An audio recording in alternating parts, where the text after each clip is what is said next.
No versículo 7 de Ezequiel, depois que Deus lo ordenou a profetizar, ele dijo no versículo 7: profetize, pues, como me foi que? Ponga atenção nos detalhes. Profetizei como me foi mandado. Não trate de fazer as coisas a seu modo. Se você faz as coisas a seu modo, não vai haver restituição, não vai haver restauração, não vai haver câmbio, não vai haver bautismo com o Espírito Santo. Você não vai ver sua vida ser transformada se você faz as coisas a sua maneira. Há pessoas aí afuera e aqui incluso na igreja que elas dizem assim: eu creio em Deus a minha maneira. Há pessoas que são resistentes a Deus. Elas sabem o que tem que fazer. Ele sabe que Deus o mandou cambiar em determinado aspecto, mas ele disse: não quero. Não disse com palavras, mas seus hechos mostram que ele não quer obedecer. Que ele se va da igreja e ele sigue sendo o dueño de sua vida. E ele não poderá questionar amanhã e dizer assim: não funciona. Eu vou à igreja e não funciona. E por supuesto que não vai funcionar, porque ela não está sendo conforme o Deus ordena. Buscar a Deus não é a minha maneira. Aí disse: e mientras eu profetizava, o que aconteceu? Houve um ruído. Não habla de houve uma música, houve uma alabança, um ruído, certamente não agradável a los ouídos, um ruído de huesos. Houve um ruído. Então, quando você está buscando de Deus, a primeira instância, você vai escutar ruídos. E às vezes estes ruídos parecem ser negativos. Esses ruídos parecem ser ruídos negativos. Como? O ruído de um familiar começa a reclamar porque você está na igreja. Antes eu ia de fiesta, saía com mis colegas, nadie me decía, e agora me estão falando. Agora a gente se molesta que eu busque de Deus. Aparentemente é um ruído, mas já é Deus operando. Amém? Quando você incomoda alguém, quando você incomoda pessoas, quando a pessoa gratuitamente tem raiva de você, gratuitamente se enoja, se incomoda com sua vida, se incomoda com seus passos,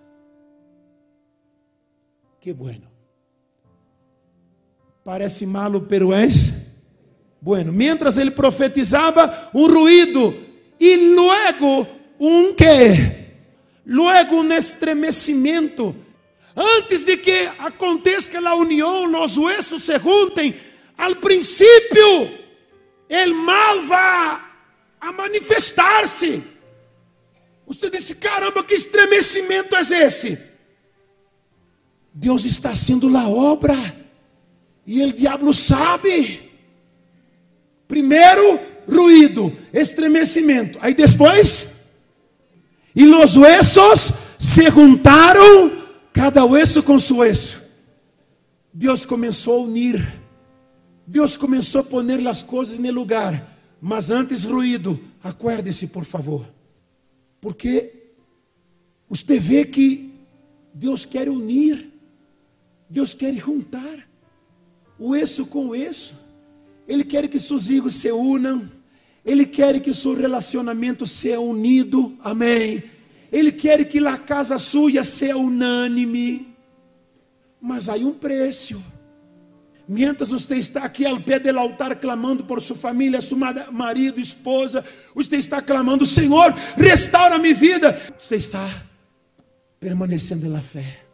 Me está compreendendo?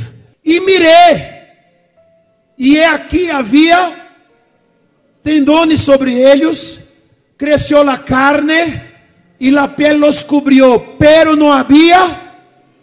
¿Qué significa eso? Es que el profeta já viu testemunhos.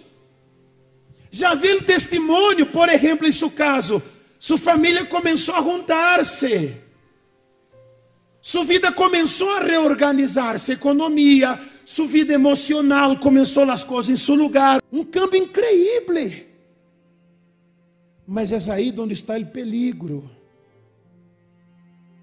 É aí onde muita gente falha. Porque ela disse ao bispo, melhorou bastante. Que bem, melhorou bastante. Mas ele profeta, pôs ali um detalhe, uma advertência.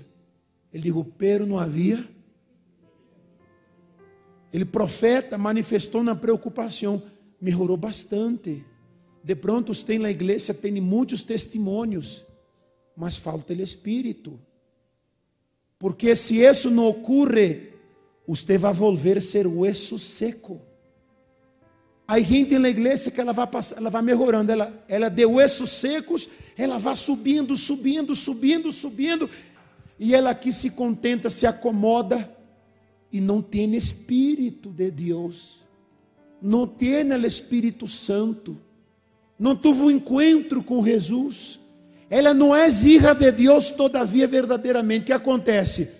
Essa carne, hueso, tendones e pele vai aguentar, e depois vai começar a perder a força, a vitalidade, vai vir um problema, e daqui a pouco aquela pessoa que era uma bendição na igreja, hoje outra vez, é um vade de huesos. Aí ele disse assim, então ele me disse, profetiza al Espírito, profetiza, hijo de homem, di al Espírito, assim disse o Senhor Deus, vem de los quatro ventos, ó Espírito, e sopla sobre estes muertos e vivirão. E você vê que interessante que ele chama morto aquele que é cheio de testemunho. Você pode ter muitos testemunhos na igreja, muitos cambios alcançados, muitas conquistas, prosperidade. Você disse, oh bispo, nesse lugar minha vida melhorou muito, mas Deus chama muertos. Cuidado, e cuidado para que não seamos um cadáver na igreja. Aparentemente quem lhe vê, aquelas senhoras de fé, mas é cadáver todavia, porque ela não se preocupa em dizer, Deus meu, eu necessito de receber ao Espírito Santo. Aí disse assim, e profetizei como ele me havia, outra vez, ele não se acomodou com a melhoria, não se acomode, obedeça. Aí disse, e o Espírito entrou neles, e que? E viveram, e que mais? E se puseram um enorme e imenso. Amém. Deus não quer que você solamente se ponga de pé. Deus quer que você lo sirva. Ele é chamado de Senhor de los. Como que Deus é chamado na Bíblia? Senhor de quê? Senhor de los ejércitos. E um soldado vive para servir ao exército. Deus quer que você lo sirva com sua vida. Deus quer preparar você para que as lutas que você las enfrente, Ele seja glorificado. Que você esteja dentro de los planos de Deus, planos para conquistar e estabelecer. Ele quer que você seja uma pessoa forte em sua presença, uma pessoa que nada la tumbe, nada la derrumbe, passe a luta que passe, ela é um exército imenso, enorme. Deus quer que você seja essa pessoa, mas não há como se você não tem o Espírito Santo. Se você quer, o bispo, eu quero que o Espírito venha possuir minha vida. Você quer isso? Ponga-se de pé, por favor.